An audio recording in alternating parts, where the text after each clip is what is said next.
This is the fourth podcast in a row that we've given one of these to RFK Jr. after giving him Idiot of the Year in 2025. Will it never end? As was completely predictable and predicted as soon as the anti-vax garbage started back up, we have a new measles outbreak. Measles is kind of a canary in a coal mine with this sort of thing, since the basic reproduction number is somewhere around 15, meaning that without vaccines, an infected person will go on to infect 15 others. You need 94% immunity to achieve herd immunity.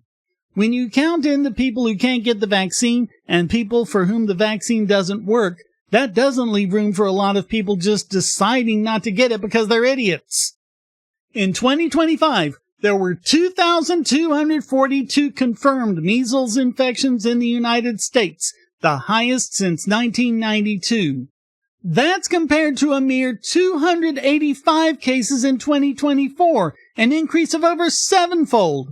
And yes, low vaccination rates are what's driving it. Measles had previously been declared eliminated from the U.S. in 2000. After a fairly big outbreak in Texas where over 760 people were infected, we're now seeing no end of the South Carolina outbreak.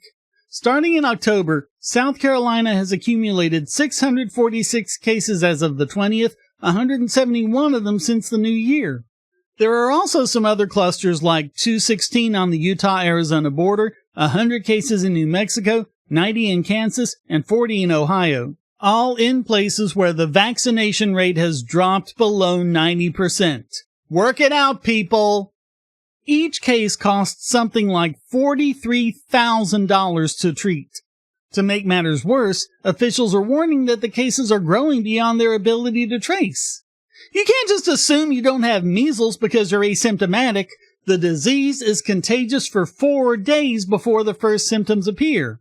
For example, they were able to determine that an infected person, unaware that they were infected, spent 4 hours in the South Carolina State Museum in Columbia. The measles virus is airborne and can linger for 2 hours after an infected person leaves.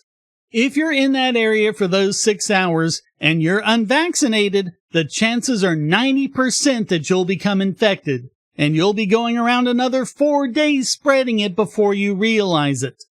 Whereas the MMR vaccine is safe and effective. And just so you know, the total number of autism cases caused by the MMR vaccine is 0. Whereas measles is far from the harmless childhood illness the anti-vaxxers make it out to be. Children can die, and even if they live, they can wind up blind, deaf, immunocompromised, or with permanent neurological damage, including intellectual disabilities. Hey, Bobby, how's that whole Make America Healthy Again thing going?